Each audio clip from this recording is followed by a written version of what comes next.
Desa Taiju emang paling adem kalau pagi-pagi udah disambut Lassis Moon sama Florem yang auranya sejuk banget. Bikin warga mageran jadi semangat buat gaspol aktivitas sebelum drama ledakan penduduk mulai bikin pusing tujuh keliling. Penduduk sini emang paket lengkap dari beastman, elf, sampai dwarf yang semuanya satset kerja di ladang. Ngebuktiin kalau di bawah pimpinan Hiraku yang suportif abis, perbedaan ras itu cuma masalah selera makan doang. Sambil dengerin bocil-bocil lari-larian, Lulu Silu sama Hakuren lagi asik ngegosip politik soal gimana caranya jaga wibawa di depan warga baru. Biar kesan pertamanya nggak kelihatan kayak desa yang isinya cuma sekedar orang gabut. Habis debat soal tata krama yang ngeri-ngeri sedap, Hiraku akhirnya turun tangan langsung kasih sambutan hangat buat nyambut rombongan baru. Sekaligus nunjukin siapa bos besar yang paling disegani tapi tetap rendah hati di sini. Pikiran Hiraku melayang ke masa lalunya pas dia baru spawn di hutan belantara modal alat tani gaib doang. Nggak nyangka banget dari hidup luntang-lantung sekarang malah jadi juragan tanah yang suksesnya luar biasa. Lamunan itu buyar saat sadar kalau sekarang warganya udah sekebon dan resmi angkat dia jadi pemimpin mutlak. Makanya instruksi buat perluasan wilayah langsung digas tanpa tapi karena semua orang udah kadung cinta mati. Masa damai terancam gara-gara imigran membludak bikin hunian penuh sesak. Karena itu Hiraku putar otak sampai akhirnya mutusin buat bangun desa satelit baru biar logistik nggak ambiar gara-gara beban populasi yang makin ngeri. Buat ngatasin jam kerja yang gila-gilaan, Anne langsung gercep bikin inovasi roti isi sayur seger biar para kuli dan staf admin nggak pingsan kelaparan pas lagi sibuk-sibuknya ngurusin ekspansi lahan yang masif. Di kantor, tumpukan berkas pendatang baru bikin Lastis Moon sama Lulu Silu kena mental sampai nyaris gila. Ujung-ujungnya mereka malah sengaja bakar dokumen pakai sihir gara-gara udah emosi jiwa lihat birokrasi yang ribetnya parah. Tepat saat itu, Florem bawa rombongan magang dari kerajaan iblis yang satset nyelesain administrasi, bikin Hiraku akhirnya bisa napas lega dan cabut dari tumpukan berkas buat fokus ngerjain proyek fisik yang jauh lebih seru. Sementara para staf baru lagi asik terapi bareng Zabuton si laba-laba, Grand Maria mendarat cantik bawa laporan hasil intel soal calon pemukiman. Bikin Lulu Silu langsung gerak cepat buat mulai inspeksi lapangan bareng bos besar. Lulu Silu langsung keluarin mode paranoid dengan tata kota ala militer biar nggak ada peluang buat warga baru bikin pemberontakan. Bener-bener strategi 5 dimensi biar keamanan desa tetap aman terkendali dari potensi drama kudeta. Setelah sepakat sama lokasinya, ternyata para lizardmen yang badannya berotot aja sampai nangis bombay gara-gara pohonnya sekeras baja. Bikin Hiraku terpaksa turun tangan karena metode konvensional cuma bikin alat kerja mereka jadi rongsokan. Pakai alat surgawi, Hiraku langsung babat habis hutan dalam sekejap sambil bikin toilet umum. Meskipun Lulu Silu sempat ngomel-ngomel protes soal jembatannya yang terlalu kokoh, kayak mau dipakai buat perang dunia ketiga aja. Selesai ngeberesin pohon keras, pembangunan desa satelit langsung sat karena para lizardmen sekarang bisa kerja tanpa takut kampaknya patah. Bikin Hiraku sama Narf beneran kayak lagi main game simulasi bangun kota versi turbo. Dasar gila kerja, Hiraku malah asik ngukir patung pas jam istirahat, sampai dipantau Tia. Padahal niatnya healing santai, tapi tangannya nggak bisa diem kalau nggak megang kayu buat bikin karya seni yang estetik. Nggak pakai lama, barisan rumah rakitan para High Elf langsung berdiri tegak sekejap mata, yang bikin Hiraku ngerasa dejavu, kayak lagi ngelihat fitur copy-paste di dunia nyata hasil kerja keras mbak-mbak elf yang satset. Gara-gara insiden Narf yang hampir kena smash kayu gelondongan, Hiraku langsung mode mandor galak dengan masang papan peringatan keselamatan kerja, supaya proyek pembangunan ini nggak memakan korban jiwa demi keamanan bersama tim konstruksinya. Belum sempat napas lega, Hiraku langsung kena serangan panik pas dibilangin rombongan imigran mau nyampe. Apalagi dia beneran blank soal berapa banyak nyawa atau makhluk jenis apa yang bakal menumpang hidup di desanya nanti. Tiba-tiba langit mendung karena Draime mendarat duluan pakai mode naga saking ngebutnya. Ninggalin kurir Wyvern yang ketinggalan jauh di belakang kayak lagi balapan. Tapi beda spek mesin antara naga sultan sama kurir paket biasa. Ngelihat Gordon dan pasukannya yang udah loyo kayak habis lari maraton antar provinsi, Hiraku yang tadinya takut langsung luluh dan gercep ngasih bantuan karena nggak tega ngelihat para Minotaur ini terlantar tanpa arah. Hiraku langsung buka dapur umum buat menjamu para tamu berotot ini, meskipun dia sebenarnya masih raba-raba soal sopan santun budaya mereka. Yang penting perut kenyang dulu biar nggak ada yang emosi karena kelaparan. Untungnya ada Narf yang maju jadi jembatan diplomasi, karena ternyata kaum Lizardmen punya histori bestie sama para Minotaur, bikin suasana kaku yang tadinya tegang jadi cair berkat bantuan orang dalam yang paham silsilah. Plot twist muncul saat rumah yang baru dibangun ternyata kekecilan buat bodi raksasa mereka. Bikin Hiraku bareng Frau kudu putar otak buat ngerancang ulang perumahan biar para tamu ini nggak pada kejepit di pintu. Kasihan banget nasib Bezel yang langsung pingsan tak berdaya gara-gara mananya habis buat mindahin ratusan orang secara instan. Frau cuma bisa ngeliatin bapaknya yang tepar kayak kuli habis lembur bagai kuda tanpa uang bonus. Belum kelar satu masalah, sekarang malah muncul rombongan Centaur pimpinan Gruwald yang gaya bicaranya sombong abis, seolah mereka itu kasta paling elit yang datang bukan buat minta tolong, tapi malah mau ngerajai desa. Gruwald yang ngerasa paling sigma langsung berani ngeremehin Lulu Silu. Cuma karena dia lagi pakai baju pelayan, gak sadar kalau dia lagi cari masalah sama bos besar yang bisa bikin hidupnya berakhir suram dalam sekejap. Lulu Silu langsung spill identitas aslinya dengan sangat ramah yang bikin Gruwald kena mental, karena ternyata mbak-mbak pelayan ini adalah bangsawan tinggi yang levelnya jauh di atas kasta kuda poni sombong itu. Gruwald yang tadi sok sigma langsung sujud dogeza gaya bebas gara-gara keder, sampai Hiraku harus turun tangan menenangkan biar si kuda ini nggak keasikan cium tanah dan bikin suasana jadi makin canggung. Akhirnya Latiachi ambil alih urusan manajemen pengungsi biar Hiraku nggak pusing 7 keliling. Sementara para High Elf mulai ngerasa beban kerjaan mereka bakal makin numpuk parah gara-gara gelombang imigran baru yang berdatangan. Hiraku mendadak kena serangan panik pas dengar jumlah rombongan Centaur yang membludak. Bikin dia harus putar otak buat bikin kontrakan raksasa dalam waktu singkat biar warga baru ini nggak tidur di jalanan desa. Belum sempat nafas, muncul lagi rombongan cewek-cewek berambut hijau yang jalan santai kayak lagi di mall. Padahal mereka baru aja nembus hutan iblis yang isinya monster ngeri-ngeri sedap semua, tanpa luka sedikit pun. Ternyata tamu baru ini pendiam banget. Untungnya ada Igu si batang kayu ajaib yang bisa ngomong buat ngejelasin kalau mereka ini ras roh pohon yang lagi nyari suaka karena hutan asli mereka hancur. Igu curhat kalau habitat asli mereka udah hancur dirusak manusia serakah yang cuma pengen cuan. Makanya mereka terpaksa minggat demi nyari lahan hijau yang subur dan belum terjamah oleh polusi sifat buruk manusia. Merasa kasihan, Hiraku langsung gercep nawari makanan enak hasil panen desanya. Tapi para roh pohon ini malah kelihatan ragu dan bingung karena selera makan mereka sangat berbeda jauh dibanding makhluk hidup pada umumnya. Ternyata mereka kena racun iklan pedagang soal tanah Hiraku yang subur mampus. Makanya mereka nekat nyeker buat ngerasain langsung sensasi berjemur sambil nancep di ladang gembur yang kualitasnya beneran di luar nalar itu. Hiraku yang gemas sama respon mereka yang selemot siput, akhirnya ngusulin buat bangun rumah kaca raksasa, biar mereka bisa tetap estetik sambil dapat asupan sinar matahari tanpa perlu takut kedinginan atau kehujanan lagi. Tapi ide brilian Hiraku ditolak mentah-mentah sama Igu, karena bagi mereka bangunan itu cuma penghalang hobi fotosintesis yang wajib dilakukan di bawah langit terbuka tanpa ada sekat dinding atau atap rumah sedikit pun. Pemandangan malam di desa jadi absurd banget. Ada anak Centaur yang asih rebahan di kasur empuk, sementara para gadis Daphne malah asih mematung di tengah kebun gelap kayak manekin pajangan taman yang estetik. Biar masalah nggak makin runyam, Hiraku langsung pimpin rapat darurat logistik. Sementara Lulusi malah makin semangat jadi mandor proyek buat ngerancang perumahan elit bagi semua ras baru yang sudah resmi bergabung di desa. Di sisi lain, Gruwald datengin Latiachi buat minta maaf secara jantan karena udah sempat songong kemarin. Dia beneran buang gengsi kastanya demi keselamatan kaum Centaur yang sekarang numpang hidup di bawah naungan Hiraku. Latiachi cuma senyum tipis sambil bilang kalau jabatan bangsawannya itu nggak ada harganya dibanding Hiraku. Karena di desa ini cuma Hiraku yang punya otoritas mutlak sebagai sosok penguasa langit yang paling ditakuti.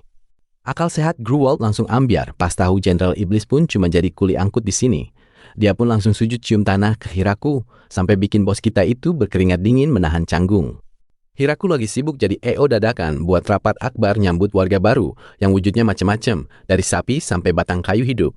Soalnya migrasi lagi membludak, jadi dia harus gercep atur strategi biar semuanya nggak jadi gelandangan di desanya. Gruwald si Mbak Centaur malah berlutut sampai cium tanah pas Hiraku minta tolong. Beneran definisi loyalitas tanpa batas yang bikin merinding. Dia merasa berhutang nyawa banget, jadi di matanya Hiraku sudah kayak dewa agung yang nggak boleh dibantah. Ngikutin saran Latiachi yang agak sesat, Hiraku terpaksa acting jadi bos sombong biar si Gruwald nggak makin panik dan histeris. Ternyata warga baru ini emang butuh diperintah dengan tegas, biar mentalnya nggak gampang kena mental breakdance pas diajak ngobrol santai. Hiraku akhirnya resmi bagi-bagi jabatan ke Narf, Latiachi, dan Mamu buat jadi mandor di kelompok masing-masing, biar dia nggak tipes. Karena warga makin banyak, delegasi tugas jadi kunci utama, biar manajemen desa nggak hancur lebur kayak rencana diet saat hari lebaran. Mamu langsung dapat lampu hijau jadi pengurus gara-gara direkomendasiin sama Sena yang emang sudah jadi orang kepercayaan Hiraku sejak lama.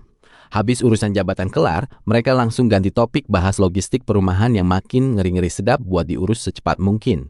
Hiraku baru sadar kalau rumah biasa itu nggak ramah buat kaum raksasa kayak Minotaur dan Centaur yang badannya segede gaban.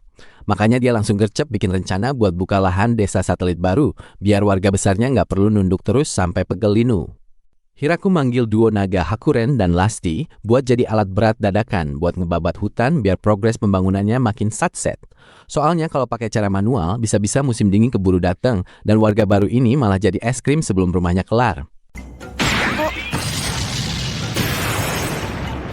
Takut hutannya malah rata jadi tanah sengketa gara-gara kekuatan naga yang overdosis, Hiraku langsung nenangin mereka dan ngajak warga ngebut bikin jalan.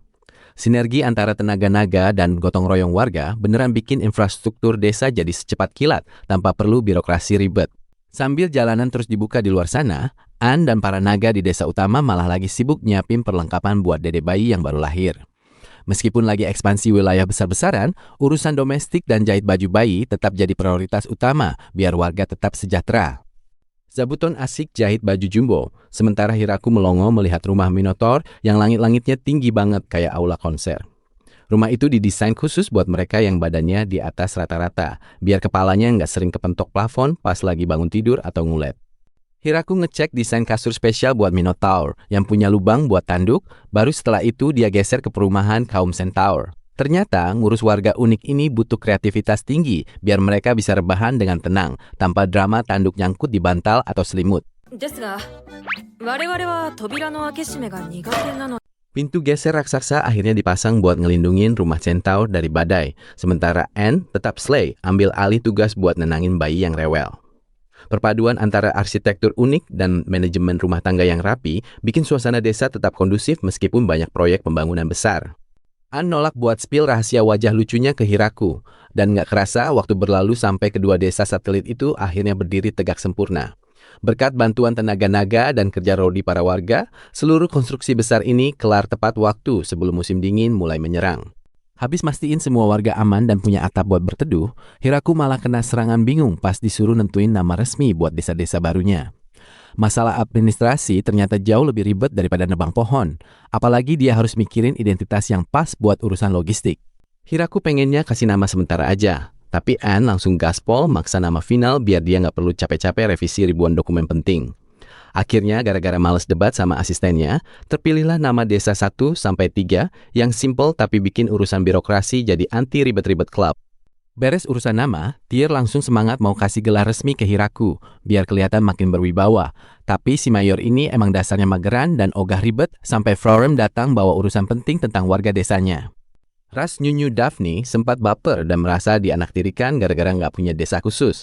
Tapi untungnya Hiraku langsung gercep kasih tugas elit buat jadi garda terdepan penjagaan biar nggak ada penyusup yang berani macam-macam di sana. Flora langsung kegirangan pas tahu para Daphne bisa jadi radar komunikasi super canggih antar desa. Makanya dia maksa buat pasang pohon hidup itu di mana-mana biar urusan koordinasi logistik mereka jadi makin satset anti lelet. Warga baru udah mulai mageran di rumah masing-masing. Tapi pas disuruh cari makan sendiri malah kena mental karena hutan sekitarnya penuh monster liar yang nggak bisa diajak kompromi cuma buat sekedar jadi lauk pauk makan siang.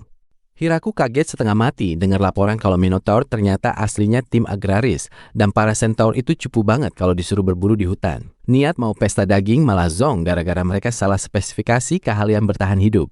Flora ngasih tahu kalau serigala Inferno di sana itu levelnya terlalu OP buat warga biasa.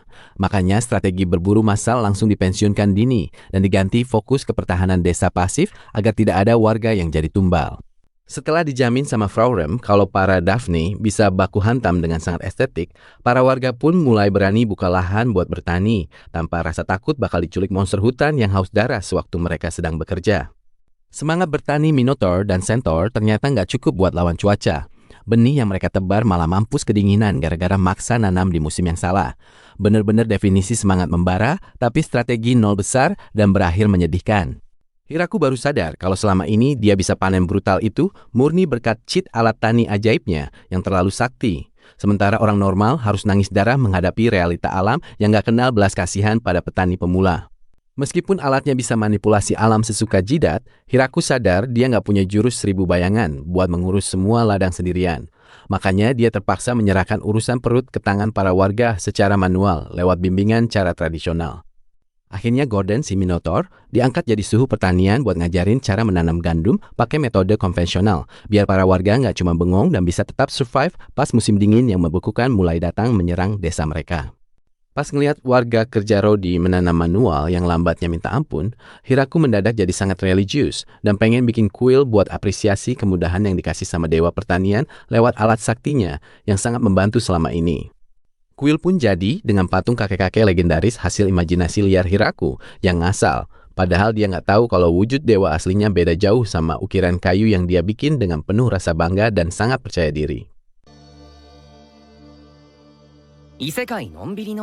Nggak cuma urusan perut, Hiraku juga mulai gembleng fisik para centaur biar jadi atlet lari kilat yang tugasnya mengantarkan paket antar desa satelit supaya perputaran ekonomi dan logistik di wilayah tersebut tidak macet begitu saja. Sialnya, peresmian layanan kurir jalur ninja ini malah berakhir tragis karena para centaur terlalu ugal-ugalan saat membawa barang. Alhasil terjadi kecelakaan beruntun yang membuat semua paket terbang bebas dan hancur lebur berkeping-keping di tengah jalan. Habis ngomel-ngomel ke manajemen Centaur, Hiraku nyoba PDK sama kuda beneran dari pedagang luar buat jadi tunggangan barunya. Tapi apesnya tuh kuda malah cuek bebek dan bikin harga diri sang mayor langsung terjun bebas di depan warganya. Gagal total jadi pawang kuda. Hiraku akhirnya pasrah dan menyerah karena si kuda biasa ini jual mahal banget. Alhasil, si mayor pun menerima tawaran Gruwald untuk jadi joki alias naik ke punggung mbak-mbak Centaur ini. Gak mau kalah saing, Gruwald langsung tancap gas pol remblong, ninggalin si kuda biasa jauh di belakang. Ini sih niatnya murni pamer, kalau spek Centaur itu emang di atas rata-rata dan jauh lebih kencang. Melihat pemandangan barusan, si kuda biasa mendadak kena mental dan langsung tobat nasuha. Mungkin karena takut jabatannya direbut total. Dia tiba-tiba jadi kooperatif banget dan akhirnya membiarkan Hiraku untuk menungganginya dengan perasaan pasrah. Bukannya damai, suasana malah makin keruh gara-gara terjadi perang dingin antara Gruwald sama si kuda biasa. Mereka berdua rebutan perhatian Hiraku, bener-bener drama rebutan kursi tunggangan utama yang bikin kepala si mayor mau pecah. Karena capek lihat kelakuan mereka yang udah kayak bocil rebutan mainan, Hiraku akhirnya memaksa keduanya buat gencatan senjata. Meski mereka berdua masih saling lempar tatapan sinis, yang penting suasana desa nggak makin berisik gara-gara drama. Lupakan sejenak drama tadi, karena di sisi lain kehidupan desa sebenarnya lagi adem-ademnya. Warga lagi asik berinteraksi santai, mulai dari gadis pelayan yang rajin, sampai si tunggul kayu yang cuma bisa senyum-senyum misterius tanpa dosa. Si Gordon juga nggak mau gabut. Dia rajin banget ngajarin teknik bertani tradisional ke penduduk baru. Sebagai tetua yang bisa diandalkan, dia memastikan biar semua orang nggak cuma numpang makan, tapi juga bisa mandiri soal pangan. Tapi di tengah kemakmuran itu, Hiraku malah mendadak overthinking soal ketergantungan desa pada alat tani ajaibnya. Dia takut banget kalau suatu hari keajaiban itu hilang, semua kejayaan desanya ini bakal langsung ambyar jadi lahan tandus lagi. Beruntung ada Tyr yang sigap jadi istri suportif buat menenangkan pikiran suaminya yang lagi kacau. Biar Hiraku gak makin stres mikirin masa depan, Tyr langsung menyerahkan bayi mereka buat digendong sebagai jurus ampuh pengalih isu. Tapi masalah baru muncul, yaitu populasi desa yang benar-benar gak seimbang, kayak timnas tanpa striker.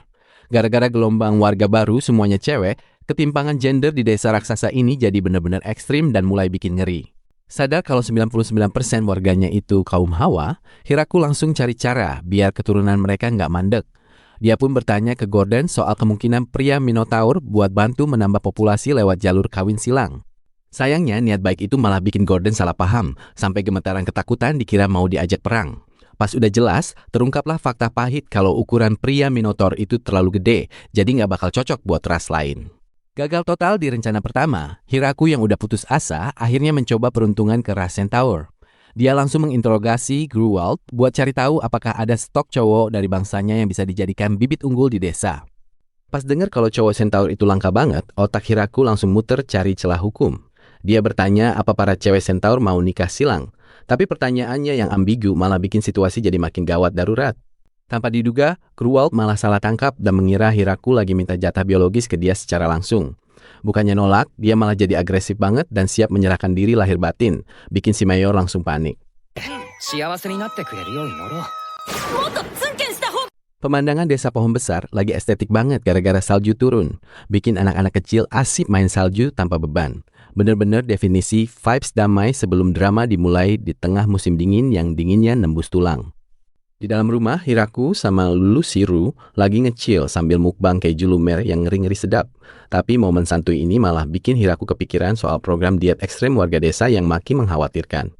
Tiba-tiba mas-mas kadal datang, lapor kalau warga lagi hobi puasa mandiri, gara-gara takut stok pangan ludes. Padahal kalau diterusin mereka bisa kena gejala malnutrisi, saking kelewat hematnya menghadapi musim salju yang panjang. Hiraku langsung putar otak dan kasih ide cerdik ke Mamu biar warga mau makan banyak tanpa rasa berdosa. Caranya ya pakai dalih mencegah pemborosan biar para warga merasa sah-sah saja menghabiskan stok makanan mereka. Ternyata Mamu lagi kena mental gara-gara kaum New Daphne yang dia urus malah berubah jadi pohon dan hibernasi. Bikin rubah satu ini ngerasa jadi pengangguran dadakan yang kehilangan tujuan hidup karena target asuhannya berubah. Biar nggak makin galau, Hiraku bareng Serenity kasih tugas baru buat Mamu. Bikin baju untuk para Daphne. Soalnya warga mulai resah lihat pohon-pohon itu kedinginan tanpa busana sehelai pun di tengah tumpukan salju. Subplot baru dimulai pas Hiraku mulai ngukus ketan buat proyek kuliner besar. Sementara Lulusiru yang masih polos cuma bisa bengong sambil nebak-nebak fungsinya, tanpa tahu kalau ini adalah kunci menjaga semangat warga desa. Hiraku keluarin palu kayu raksasa yang bikin para elf cantik ini mikir yang aneh-aneh karena bentuknya asing. Padahal alat segede gaban ini mau dipakai buat ritual bikin mochi yang sangat menguras tenaga dan keringat. Langsung gaspol, Hiraku mulai numbuk ketan pakai tenaga penuh, tapi ujung-ujungnya malah bengek dan kehabisan napas. Ternyata proses manual ini berat banget, sampai-sampai dia tak sanggup lagi melanjutkan perjuangannya sendirian tanpa bantuan. Tyr dan ciwi-ciwi monster lainnya nggak tega lihat Hiraku tepar dan langsung menawarkan diri. Tapi bukannya jadi mochi, tenaga monster mereka yang overpower malah bikin alat tumbuknya hancur lebur gara-gara mereka kelewat bersemangat membantu. Setelah insiden mochi jadi batu akik, Hiraku menormalkan situasi dengan menyuruh High Elf numbuk secara wajar. Untungnya, proses bisa dilanjutkan dengan pengawasan ketat biar nggak ada lagi barang pecah belah yang jadi korban kekuatan mereka. Akhirnya mochi kenyal bin estetik ini matang dan disajikan pakai bumbu-bumbu tradisional. Bikin Rasuti sama warga lainnya langsung ngumpul karena penasaran banget sama rasa makanan baru yang terlihat sangat menggoda selera di hari yang dingin. Lulusiru yang kelewat nafsu malah kena batunya pas nyicipin sup zenzai panas sampai lidahnya melepuh. Sementara Hiraku dengan santunya menikmati mochi herbal sambil melihat tingkah kocak para istrinya yang lagi heboh kepanasan sendiri. Pikiran Hiraku melayang ke masa lalunya pas lagi nyari bahan herbal kusamochi yang ngeri-ngeri sedap. Soalnya tanaman di dunia ini emang agak lain dan bisa bikin orang pindah alam kalau salah petik, saking mematikannya. Lamunan itu buyar saat Donovan datang bawa stok sake legendaris, bikin para cewek yang tadinya kalem langsung berubah beringas, berebut kendi demi bisa menghangatkan badan pakai alkohol mumpung ada kesempatan buat minum gratis. Tradisi memasak bersama ini terbukti sukses besar menghangatkan suasana dan menjaga moral desa. Karena dengan makanan lezat dan kebersamaan, Hiraku berhasil memastikan warganya tetap bahagia dan kenyang melewati musim dingin yang sangat keras. Kebahagiaan musim dingin itu makin lengkap pas suasana desa mendadak berubah jadi panggung drama Korea. Soalnya Jenderal Gratz Britoa tiba-tiba berlutut di depan Ronana yang mukanya bingung maksimal kayak lagi ngerjain soal kalkulus.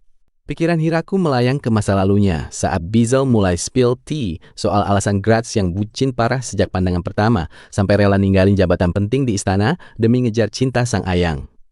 Lamunan itu buyar saat Gratz balik lagi ke mode garang buat nodong restu Hiraku. Soalnya cuma kepala desa ini yang punya otoritas legal buat kasih izin hubungan antar ras mereka biar sah secara hukum. Hiraku yang kepo soal cara ngelamar malah dapat respon luar biasa dari para cewek yang langsung bikin skenario sinetron penuh drama perpisahan. Bener-bener definisi kebanyakan nonton drakor sampai imajinasinya jadi liar banget. Biar nggak ada penyalahgunaan jabatan militer, Hiraku langsung pasang badan dan negasin kalau keputusan akhir itu mutlak ada di tangan Ronana, tanpa perlu ada paksaan atau ancaman intimidasi dari pihak jenderal manapun. そうです。 Tanpa disangka, obsesi cinta Gratz yang gak ngotak ini sukses bikin para petinggi kerajaan iblis pada ketar-ketir karena jenderal andalan mereka malah mau resign cuma gara-gara urusan asmara yang belum dapat lampu hijau. Sementara itu, Hiraku mulai bikin warga desa pusing tujuh keliling pas dia nanyain soal stok nori yang malah dibayangin para penduduk sebagai monster laut menyeramkan, alih-alih cuma sekedar rumput laut pelengkap nasi. Keberuntungan emang gak kemana. Tepat saat itu, saudagar Michael datang nembus badai salju bawa stok rumput laut basah yang langsung jadi bahan eksperimen berharga buat bikin perut Hiraku ngerasain masakan khas kampung halaman. Hiraku mulai beraksi nyetak cincangan rumput laut pakai teknik bikin kertas kuno, di mana dia pakai saringan kayu biar bentuknya kotak estetik dan siap buat diproses jadi lembaran hitam yang bakalan bikin nagih. Akhirnya berkat bantuan sihir dari para cewek desa, proses pengeringan nori yang harusnya lama banget jadi instan banget, menghasilkan lembaran crispy yang kualitasnya beneran gak kaleng-kaleng buat jadi topping onigiri yang mantap. Hiraku langsung gercep manggang norinya biar makin crispy, terus dia bungkus ke nasi anget buat bikin onigiri yang menggoda iman.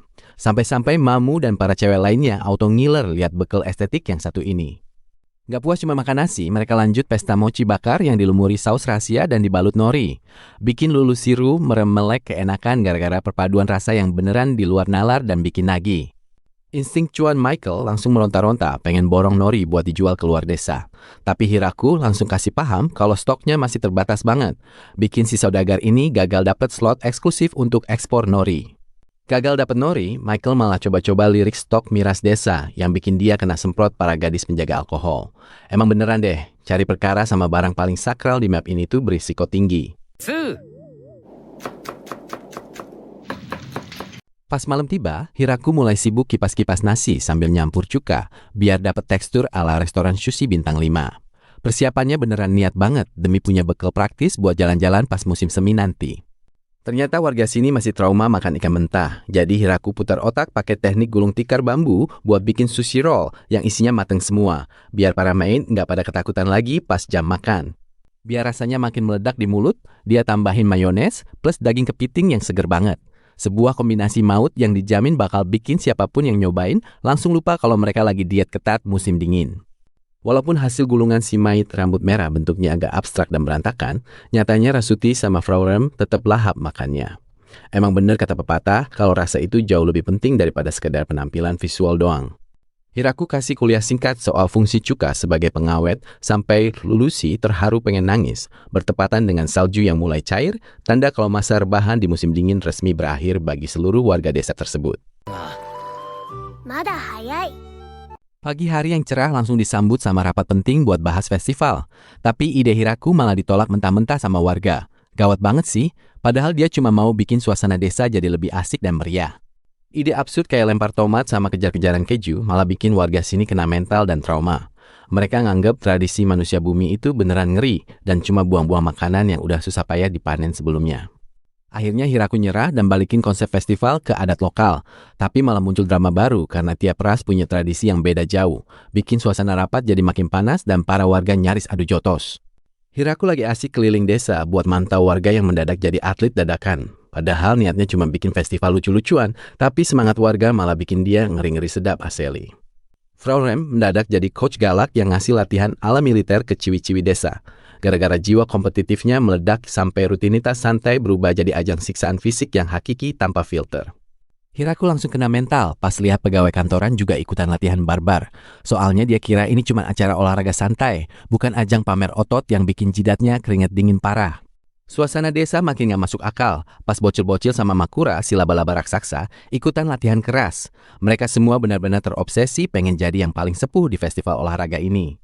Hakuren mendadak pamer tendangan maut yang bikin tanah bergetar hebat, bikin Hiraku auto panik karena kalau naga ini dibiarin bebas bertarung, bisa-bisa satu desa rata sama tanah cuma gara-gara hobi. Berkat skill gaslighting tingkat tinggi, Hiraku sukses ngebujuk Hakuren sama Lastis Moon jadi wasit aja. Soalnya cuma dengan kasih jabatan elit begitu, hasrat baku hantam para naga ini akhirnya bisa diredam. Ya, hateru shi, watashi. Flora gercep ajuin diri jadi tim medis karena dia sadar festival ini isinya monster semua. Dia udah siap sedia botol ramuan buat nyembuhin peserta yang kena mental atau bonyok parah. Lulu Shiru langsung gerak cepat ngerombak arena jadi stadion megah, lengkap sama stand makanan, biar para penonton gak cuma nonton gelut, tapi juga bisa jajan santai sambil nungguin plot twist. Akhirnya hari H tiba, dan Yuri kelihatan semangat banget nyambut para tamu yang datang. Suasana arena langsung penuh sesak sama warga yang udah gak sabar pengen lihat aksi para petarung. Yuri bikin heboh pas kenalin ayahnya, si Raja Iblis Galgardo, yang datang buat sidak festival.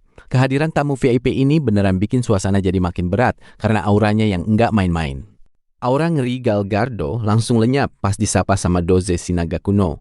Si Raja Iblis ini mendadak ciut dan kena mental karena sadar kalau dia cuma sebutir debu dibanding kekuatan naga.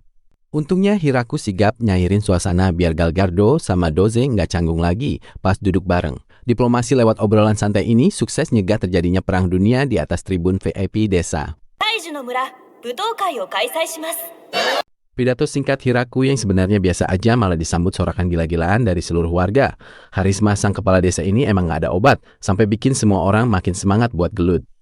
Panitia mulai ngejelasin aturan main pakai ikat kepala ajaib buat cegah cedera fatal pas tanding nanti. Alat ini penting banget biar festival seru-seruan ini gak berubah jadi ajang baku hantam berdarah. Rosalind sama Mamu langsung tancap gas di ronde pertama, dengan serangan yang bikin bulu kuduk berdiri. Mereka berdua benar-benar gak mau ngalah karena udah kepancing sama teriakan penonton yang haus hiburan. Mamu nekat ngeluarin jurus pamungkas sampai bikin ikat kepalanya lepas sendiri gara-gara saking kencangnya benturan. Alhasil dia langsung kena diskualifikasi otomatis tepat di saat semua orang lagi asyik nonton aksinya. Meski akhirnya Rosalind dinyatakan menang, tapi dia tetap harus dibawa ke tim medis buat diobati. Momen ini jadi peringatan keras buat peserta lain biar gak main-main pas lagi pamer kekuatan gila. Lamunan para peserta buyar saat kakek legendaris Donovan mendadak muncul dari balik kepulan asap ledakan dengan wajah santai tanpa dosa. Dia sukses memenangkan pertandingan divisi umum yang makin kesini makin di luar nalar. Donovan benar-benar memberikan tutorial cara bantai lawan secara efisien tanpa harus berkeringat. Sementara Hiraku cuma bisa melongo melihat sang kakek veteran memberikan wejangan maut kepada lawannya yang sudah terkapar tidak berdaya. Suasana makin ramai saat Roaju, si centaur perkasa dengan kaki empatnya, berhasil melibas penyihir lawan, membuktikan kalau di turnamen ini, ras apapun bisa jadi ancaman mengerikan kalau sudah masuk mode serius. Jangan lupakan pertarungan paling absurd antara lendir dan batang kayu, yang saling senggol sampai penonton bingung mau dukung siapa. Sebuah hiburan receh tapi efektif buat menurunkan tensi yang tadi sempat panas banget. Akhirnya babak final divisi umum mempertemukan Flow, si penyihir lincah, dan Sena, sang pendekar rubah.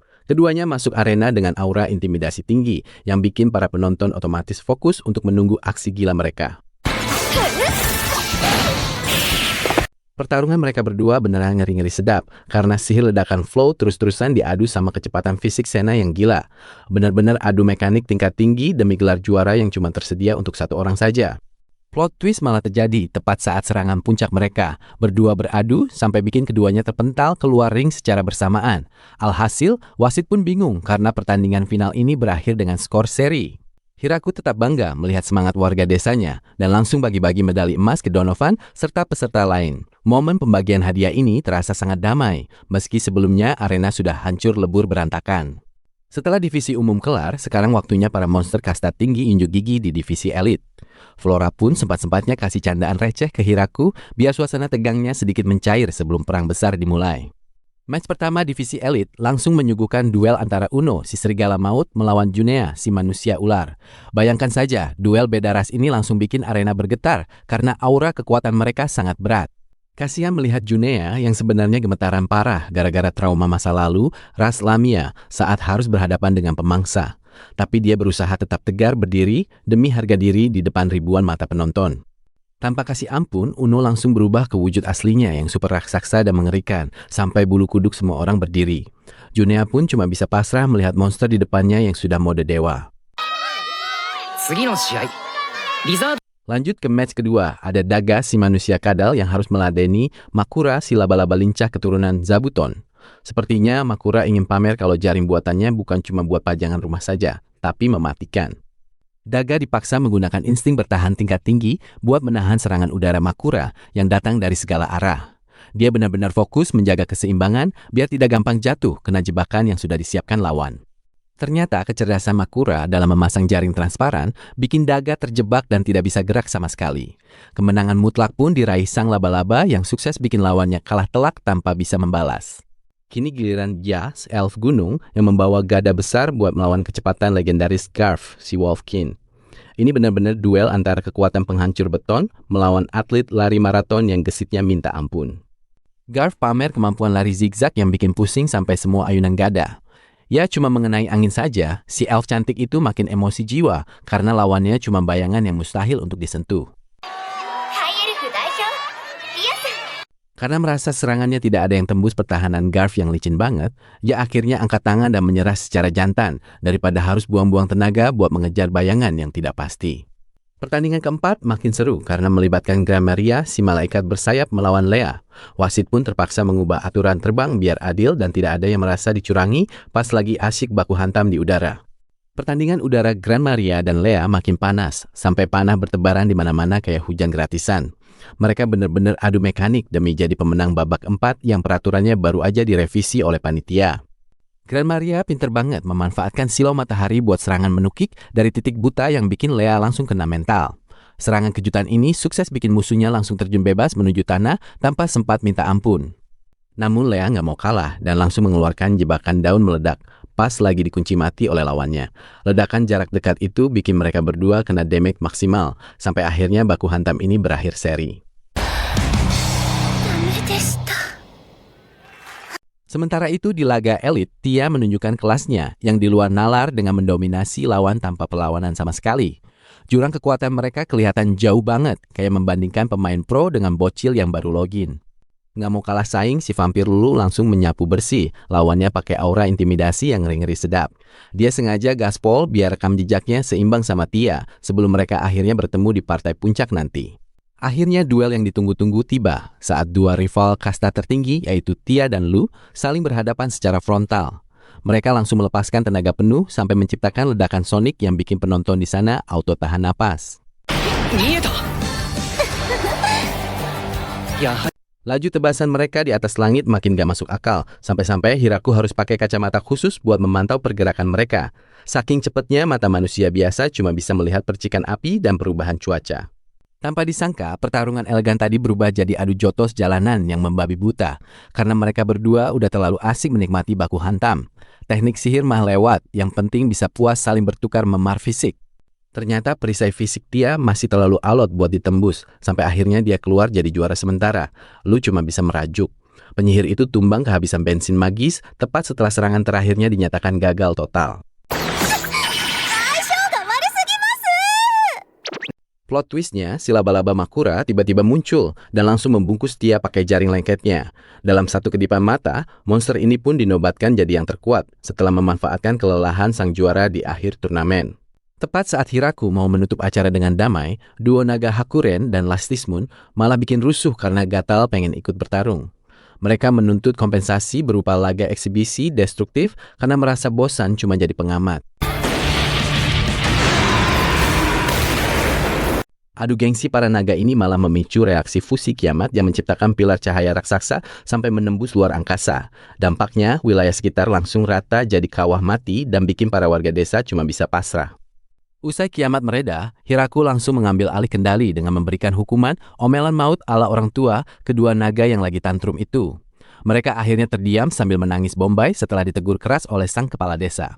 Akhirnya festival olahraga ini ditutup dengan rasa syukur yang agak dipaksakan sambil menatap pemandangan kawah mendidih membawa trauma. Kejadian ini jadi peringatan keras buat nggak pernah lagi kasih panggung bebas buat monster yang kelewat sakti. Hiraku lagi asik cosplay jadi petani pro sambil nyabut lobak segede gaban. Dia cuci bersih pakai sihir biar estetik, soalnya hidup di desa ini emang setenang itu sebelum drama konflik dimulai. Hiraku dengan santainya ngemukbang lobak mentah yang suaranya renyah banget, bikin Sena langsung mupeng berat kepengen nyicipin hasil panen yang kelihatannya seger dan benar-benar menggoda iman para pencinta sayuran segar ini. Hiraku langsung gercep kasih kuliah anatomi lobak biar Sena nggak kena prank pedas lagi. Mereka pun mulai nyusun rencana pengawetan stok makanan supaya seluruh warga desa aman dari ancaman kelaparan. Ketenangan mereka mendadak pecah pas bocil-bocil desa lari histeris buat lapor kalau ada tamu sus yang datang. Padahal mereka lagi asik bahas sayuran tapi malah dapat kejutan plot twist kedatangan tamu. Valgrivam sama Fushu tiba-tiba muncul, terus langsung sujud sungkem di depan Hiraku, seolah lagi ketemu Lord. Mereka nyapa dengan sopan banget karena Hiraku emang dianggap sebagai sesepuh yang sangat dihormati. Suasana jadi makin adem pas Valgrivam malah asik main sama Dede Alfred sambil curhat santai bareng Hiraku. Bener-bener vibe reuni keluarga yang hangat sebelum akhirnya mereka masuk ke topik pembicaraan serius. Ternyata Fushu ini bukan sekedar asisten biasa, melainkan petinggi agama Korin yang punya pangkat ngeri. Hiraku baru ngeh kalau mbak-mbak kalem di depannya ini punya jabatan yang benar-benar nggak main-main. Valgrivam mulai flexing tentang betapa megahnya gereja Korin yang luasnya kayak mall bintang 5. Bikin Hiraku sadar kalau tamu-tamunya ini beneran orang penting dari luar wilayah desa mereka yang sangat terpencil. Lulusi akhirnya spill fakta kalau Valgrivam sama Fushu itu bos besar di dunia luar. Dengar itu Hiraku langsung kena mental dan kaget setengah mati karena nggak nyangka dapet tamu sekelas bidadari. Hiraku yang lagi panik tingkat dewa langsung ditenangin sama Fushu yang mulai masang muka serius. Soalnya dia datang jauh-jauh bukan buat silaturahmi biasa, tapi mau minta tolong soal urusan hidup mati. Sambil nangis bombay, Fushu mohon-mohon ke Hiraku supaya bisa nyelamatin nyawa anaknya yang lagi sakit parah. Desa Hiraku jadi harapan terakhir buat nyari obat ajaib yang nggak bisa ditemuin di tempat lain. Flora Sakuto pun muncul sebagai dokter jenius sambil nenteng buku tebal yang isinya mungkin kumpulan resep mujarab. Dia langsung siap siaga buat nanganin kasus penyakit langka yang bikin Fushu frustrasi berat. Rasa percaya diri Flora langsung anjlok pas lihat sampel penyakitnya yang ternyata jauh lebih ribet dari dugaannya. Dia sampai keringat dingin karena sadar ini misi medis tingkat tinggi yang sangat beresiko. Akhirnya Flora sama Lucy collab buat riset penawar penyakitnya secara intensif biar nggak gagal. Mereka berdua benar-benar ambis banget demi nyelamatin nyawa anak tamu agung yang sedang di ujung tanduk. Lu gercep kasih daftar bahan langka ke Hiraku, sementara gadis bersayap langsung gaspol terbang buat nyari bunga suci. Semua warga desa mulai bergerak cepat kayak lagi ikut lomba lari estafet demi menolong. Para peri gunung pimpinan High Elf Leader nggak mau kalah dan langsung berangkat berburu jamur maut di tengah hutan. Mereka benar-benar kompak banget bantuin misi Hiraku atas dasar solidaritas antar warga desa. Cara ngambil bahan obatnya malah jadi kocak banget pas ada peri yang tega menggelitik Hakuren demi dapetin air mata naga. Emang agak sesat metodenya, tapi yang penting tujuannya tercapai tanpa drama menyakitkan. Hiraku baru sadar kalau batu gelap yang dicari ternyata ada di kastil naga yang udah kayak rumah keduanya sendiri. Untung dia punya banyak kenalan orang dalam, jadi barang langka bisa didapat gampang. Pasukan peri akhirnya balik ke desa dengan muka loyo karena habis baku hantam lawan jamur monster yang emang liar banget. Ternyata jamur itu punya damage yang lumayan bikin para petarung peri kewalahan. Hiraku langsung setor potongan jamur sekalian pamer tanaman bunga langka yang berhasil dikumpulin dengan waktu super singkat. Flora pun kaget lihat kecepatan kerja warga desa yang emang bener-bener di luar nalar manusia. Flora Sakuto asik ceramah pakai topeng wabah sambil jelasin fungsi gas bau itu, sementara Hiraku udah lari duluan karena mual. Dia milih buat mandi bersih daripada harus nyium aroma busuk yang nempel permanen. Gak lama setelah Flora melongo lihat kecepatan kerja warga desa, Fushu kembali lanjut mode alim buat berdoa di tengah malam. Sampai akhirnya Hiraku datang nyamperin buat nemenin dia nunggu hasil racikan obat. Eksperimen medis ini beneran ngeri-ngeri sedap karena tiba-tiba ada cahaya biru yang meledakkan atap rumah. Untungnya itu tanda obatnya sudah jadi berkat racikan bahan warga yang emang beneran di luar nalar manusia. Sambil megang obat sakti itu dengan penuh haru, Fushu janji bakal balas budi ke seluruh warga desa. Sebelum akhirnya dia pamit cabut dengan terburu-buru buat menyelamatkan anaknya yang sudah menunggu di sana. Lu sama Tyr sampai lemas kecapekan gara-gara drama medis tadi. Tiba-tiba kuil desa malah ikutan pamer cahaya suci kayak lagi ada event diskon gede-gedean dari langit. Karena doa mereka akhirnya terkabul. Cahaya suci itu silau banget sampai bikin jam tidur Zabuton keganggu. Hiraku yang gak mau besti laba-labanya ini bad mood langsung gercep nutup pintu kuil biar cahayanya gak bikin polusi mata di malam hari. Besoknya Sena nemu pohon mencurigakan di kebun yang ternyata hasil gabut Hiraku di masa lalu. Ya maklum saja kalau ingatan bapak desa ini sering lag soal urusan apa saja yang pernah dia tanam dulu. Pikiran Hiraku melayang ke masa lalunya. Saat dia lagi halu pengen punya banyak rempah, dia asal tanam sana-sini pakai alat saktinya tanpa bikin catatan. Alhasil, sekarang dia sendiri yang bingung itu tanaman apaan. Lamunan itu buyar saat Flora langsung kasih ceramah singkat, biar Hiraku mulai disiplin nyatet hasil tani. Soalnya kalau dibiarin berantakan terus, manajemen logistik desa bisa hancur gara-gara hobi menanam tanpa rencana yang jelas. Sena nunjuk kumpulan buah hijau misterius yang lagi gelantungan. Terus Hakuren yang rasa penasaran tinggi langsung mengut buah yang jatuh itu buat diperiksa bareng-bareng sambil nunggu Hiraku dapat pencerahan soal nama buahnya. Begitu Hiraku bilang itu kacang kenari, Hakuren tanpa basa-basi langsung ngeremas cangkang kerasnya sampai hancur pakai tenaga naganya. Bener-bener cara yang sangat barbar, tapi efektif buat buka camilan tanpa perlu pakai alat. Belum selesai urusan kenari, Sena malah nemu pohon lain yang buahnya kemerahan. Pas dipecahin secara paksa, ternyata isinya kacang almond yang emang sudah lama sembunyi di area eksperimen lama yang terlupakan punya si Hiraku. Pas lihat ada tanaman merambat di bawah tanah, mereka kira itu ubi cilembu. Pas dicabut, Hiraku ternyata malah panen kacang tanah yang jumlahnya lumayan banyak gara-gara dulu dia nanam secara sporadis alias ngasal. Hiraku baru ingat kalau niat awalnya itu bikin camilan kacang. Tapi dia malah nyesel maksimal karena lupa nanam gandum buat bikin bir sebagai teman nongkrong. Bener-bener sebuah plot twist yang bikin dia sedih sendiri. Atensi mereka langsung teralihkan sama pohon yang buahnya warna merah jingga mencolok. Bentuknya yang aneh bikin logika Flora dan yang lain mendadak ngeblank. Karena baru pertama kali lihat tanaman seunik ini di seluruh dunia. Sena salfok lihat ada benda abu-abu nempel di bawah buahnya. Hiraku pun langsung kaget karena sadar itu kacang mente, yang cara tumbuhnya emang di luar nalar, dan sukses bikin mereka semua jadi beneran bingung.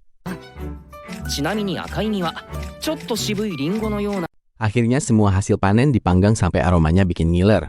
Flora yang melihat potensi cuan langsung punya ide buat jualan kacang campur ini, karena rasanya beneran enak dan bisa jadi ladang bisnis baru desa. Habis sukses jualan kacang, Hiraku malah kepikiran bikin inovasi baru berupa parasut logistik biar kalau jatuh dari punggung naga nggak langsung beda alam. Bener-bener persiapan matang demi keselamatan kerja di desa yang makin berkembang. Eksperimen berlanjut dengan Wine Slime yang mendadak jadi volunteer jalur paksa buat jadi kelinci percobaan, di mana gadis bersayap langsung angkut si kenyal ini terbang tinggi ke angkasa demi menguji ketahanan parasutnya. Tanpa aba-aba, si Wine Slime malah terjun bebas tanpa beban. Pas mendarat pun tubuhnya cuma membal kayak jelly dan balik utuh. Bikin Hiraku sadar kalau makhluk elastis begini sebenarnya nggak butuh parasut sama sekali. Pindah ke markas para peri gunung, di mana pemimpin mereka yang bernama Ya, hobinya bikin barang raksasa, tapi kualitasnya kerupuk banget. Bikin Hiterto, si asisten paling sabar, sampai harus urut dada melihatnya. Pikiran Hiterto melayang ke masa lalunya yang menceritakan alasan Ya. Bisa jadi bos, ternyata itu karena Hiterto lebih nyaman jadi support system sementara. Ya yang super aktif emang paling jago gercep saat mengembara dulu. Lamunan itu berlanjut saat mereka pertama kali nemu desa Hiraku, di mana cuma Hiterto yang sibuk mikirin gimana cara biar nggak diusir, padahal kaumnya yang lain sudah sibuk asik menikmati fasilitas mewah di sana. Lamunan itu buyar saat Hiterto sadar kalau memenangkan hati Hiraku adalah kunci keselamatan mereka. Untungnya, Ya emang udah naksir duluan sama Pak Kades, jadi rencana mereka buat menetap permanen bakal terasa jauh lebih mulus. Namun cara Ya buat narik perhatian ini agak lain. Bukannya dandan cantik, dia malah latihan angkat beban super berat ala Binaragawati Pro. Saking pengennya pamer kekuatan fisik sesuai tradisi barbar klannya yang unik. Hiterto langsung kasih ceramah singkat kalau pamer otot di depan Hiraku itu ide buruk. Soalnya di desa ini banyak ras naga sama malaikat yang kekuatannya jauh melampaui standar manusia biasa maupun peri gunung. Gara-gara aksi pamer batu gedenya malah bikin Hiraku ketakutan sampai jatuh tersungkur, ia pun langsung kena mental dan depresi berat karena baru sadar kalau cara PDKT ala kuli bangunan itu ternyata nggak mempan sama sekali. Hiterto mencoba ngajarin Ya cara biar kelihatan anggun dan menawan. Tapi karena otak si peri ini isinya cuma gym, dia malah pamer perut six-pack yang kerasnya udah kayak beton proyek tepat di depan muka Kades. Puncaknya pas disuruh nonjolin pesona bagian dada, Ya malah pamer kontraksi otot dada ala binaragawan pro kelas dunia. Bikin Hiterto akhirnya angkat tangan dan nyerah total sama kelakuan pemimpinnya yang kelewat Sigma ini. Desa Hiraku kelihatan ayam tentrem banget, kayak lagi liburan. Padahal di luar pagar banyak monster ngeri yang siap silaturahmi. Bikin si mayor kudu ekstra waspada jaga keamanan warganya yang hobi mageran. Tanpa nunggu lama, sistem pertahanan desa langsung satset wat-wet nangkep puluhan penyusup.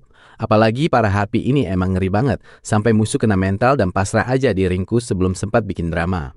Bingung dapat kiriman paket tawanan sebanyak itu, Hiraku langsung interogasi Gran Maria buat nanya motif penyerangan mereka. Soalnya aneh banget ada rombongan nekat yang mau nyari perkara di map sesangar ini. Sambil kesel, Kyabit mulai ceritain gimana pasukannya kena ulti dan langsung rontok seketika. Ternyata mereka emang ngeremehin pertahanan desa ini yang isinya ternyata suhu semua, bukan pemain figuran biasa. Ternyata alasan Kiabit nyerang itu super random. Dia ngerasa Gran Maria udah kena brain rot gara-gara kelamaan santai di desa.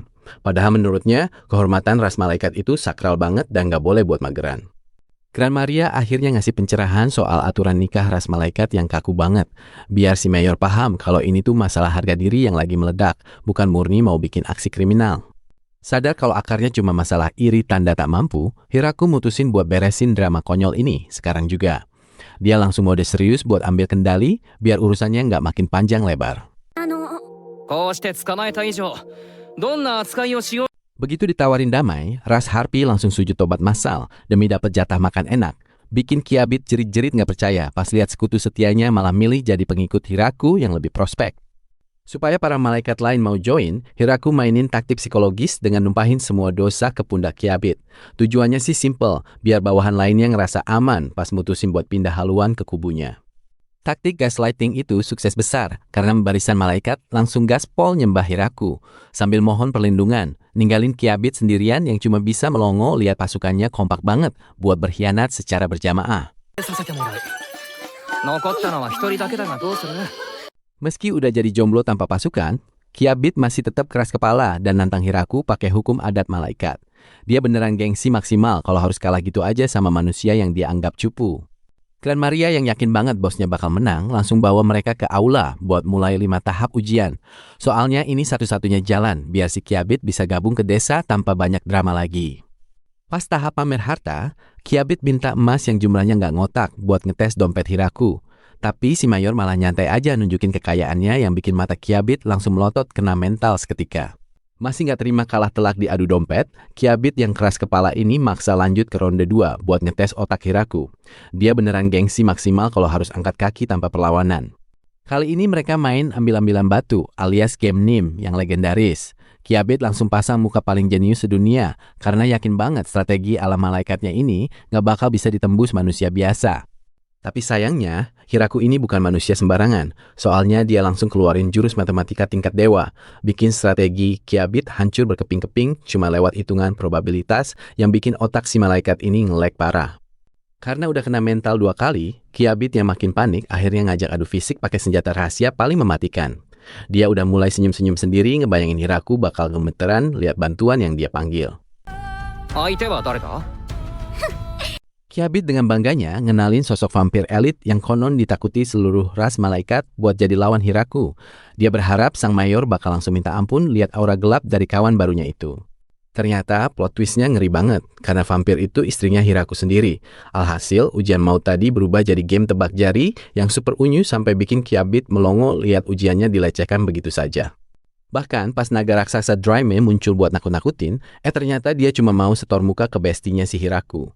Kiabit beneran zong total karena rencananya malah jadi ajang reuni keluarga naga yang santai.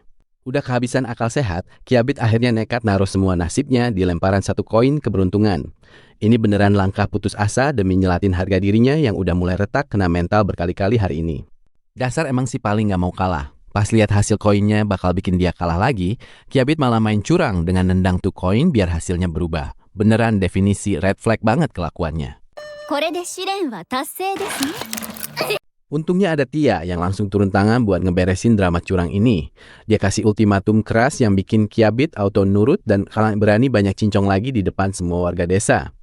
Suasana jadi agak melow pas Tia bongkar alasan kenapa Kiabit sekeras kepala itu. Ternyata dia cuma bocil yang tertekan sama ekspektasi emaknya.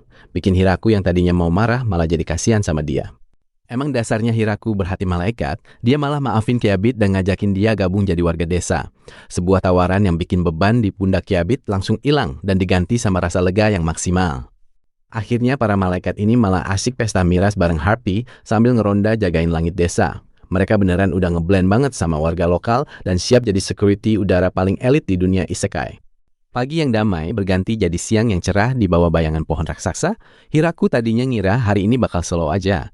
Tapi ternyata takdir berkata lain pas ada sesuatu yang aneh muncul dari balik semak. Tiba-tiba seekor naga merah raksasa mendarat darurat dengan gaya yang agak membagongkan. Terus dia berubah jadi wujud manusia pirang ganteng, tapi mukanya kelihatan panik banget. Kayak lagi dikejar-kejar penagih utang yang sangat ganas. 聞いてください、姉上。本当。Cowok pirang itu ternyata namanya Domain, dan dia langsung nangis bombay minta perlindungan ke Hiraku. Ternyata alasan dia kabur itu super konyol, karena dia cuma mau lari dari kejaran tunangannya yang beneran bikin dia ngeri. Domain coba ngadu nasib ke kakaknya si Hakuren, tapi sayangnya Hakuren lagi mode mageran dan lebih milih fokus ngunyah daging enak daripada dengerin curhatan adiknya yang penuh drama asmara itu. Beneran dicuekin parah. Sambil disuguhin makanan enak sama Hiraku, Domine cuma bisa ngerenungin nasib cintanya yang makin rumit di tengah keluarga naga yang super cuek ini. Dia beneran pasrah sambil pegang gelas dengan tatapan mata yang kosong. Domine yang lagi asik curhat mendadak kena mental pas ada mata naga raksasa ngintip dari jendela. Fix dia langsung ngerasa ajalnya sudah dekat karena tunangan yang dia takuti akhirnya nemuin tempat ngumpetnya. Gak lama kemudian, naga sangar itu mendarat dan berubah jadi cewek cantik berambut hitam. Ternyata ini taktik biar penduduk desa Hiraku nggak jantungan ngelihat wujud raksasanya yang lebih gede dari cicilan pinjol.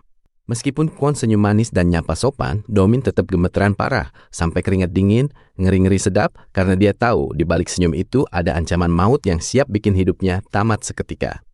Doraim sebenarnya mau bantu, tapi pas ngelihat aura Kwon yang lebih nakutin dari debt collector, dia langsung pura-pura pingsan biar nggak kena amuk. Beneran definisi saudara yang nggak bisa diandelin pas lagi kritis. Hakuren coba nengahin, tapi Kwon malah curhat soal betapa pengecutnya Domina yang terus lari dari tanggung jawab. Dia numpahin semua unek-unek tentang calon suaminya yang hobinya cuma ghosting pas lagi sayang-sayangnya. Saking emosinya, Kwon sampai mecahin gelas dan bikin suasana makin panas. Untungnya Hiraku langsung gercep turun tangan sebelum desanya hancur gara-gara perang rumah tangga dua naga yang lagi nggak akur ini. Pas Domin mau kabur lewat pintu belakang, Hiraku langsung ngegap dia di kamar kosong. Intinya si wali kota mau masalah asmara naga ini diselesaikan secara jantan dan gak pakai drama lari-larian lagi kayak sinetron. Hiraku ngasih tahu fakta pahit kalau takdir Domin itu sudah kekunci sejak jadi telur. Mau sejauh apapun dia lari, insting naga bakal tetap bikin dia balik ke Kwon karena mereka sudah jodoh lahir batin. Karena sadar nggak ada jalan keluar, Hiraku ngebujuk Domin yang mukanya udah kusut buat mulai kompromi. Daripada dikejar terus, mendingan negosiasi dulu biar nasibnya nggak berakhir jadi makanan naga betina yang lagi ngamuk. Hiraku akhirnya nyuruh Domin nulis semua keluhannya di kertas karena tahu nih cowok mentalnya ciut kalau harus ngomong langsung. Ini taktik biar komunikasi mereka nggak macet kayak jalanan Jakarta pas lagi jam pulang kerja. Pas nerima surat itu, Kwon langsung salting dan mukanya merah banget saking senengnya. Tapi Hiraku langsung kasih wejangan tegas biar dia nggak terlalu posesif. Soalnya cinta itu butuh ruang, bukan malah jadi penjara buat pasangan. Biar adil, Hiraku juga minta Kwon nulis semua impiannya di tumpukan kertas. Wali kota kita ini beneran jadi konsultan pernikahan dadakan demi nyiptain hubungan yang sehat dan seimbang buat kedua belah pihak yang lagi galau ini. Hiraku sempat ketipu sama acting Kwon yang kelihatan kalem, tapi Doraim langsung membisikin peringatan kalau naga betina itu aslinya jauh lebih berbahaya. Insting bertahan hidup Hiraku pun seketika langsung menyala kembali dengan kencang. Malam itu kelihatan banget bedanya. Kwon lagi halu tingkat tinggi ngebayangin masa depan indah. Sementara Domin ngerasa kayak di neraka sambil nulis daftar keluhan yang panjangnya ngalahin antrean sembako gratis di balai desa. Besoknya, proses negosiasi berdarah dimulai dengan saling tukar dokumen tuntutan di bawah pengawasan Hiraku. Suasana jadi canggung parah pas mereka berdua nyoba nyari titik temu di antara daftar keinginan yang bertolak belakang banget. Berkat ketelitian Hiraku nengahin mereka, pasangan naga yang tadinya mau perang ini akhirnya pulang rukun. Wali kota kita bisa napas lega karena ancaman kehancuran hutan gara-gara amukan asmara resmi berakhir dengan damai sejahtera. Sialnya keberhasilan Hiraku malah jadi bumerang pas Hakuren tiba-tiba ikutan manja dan minta diperlakukan spesial. Ini sih namanya keluar dari mulut naga malah masuk ke pelukan istri yang lagi iri. Beneran cobaan hidup tiada henti.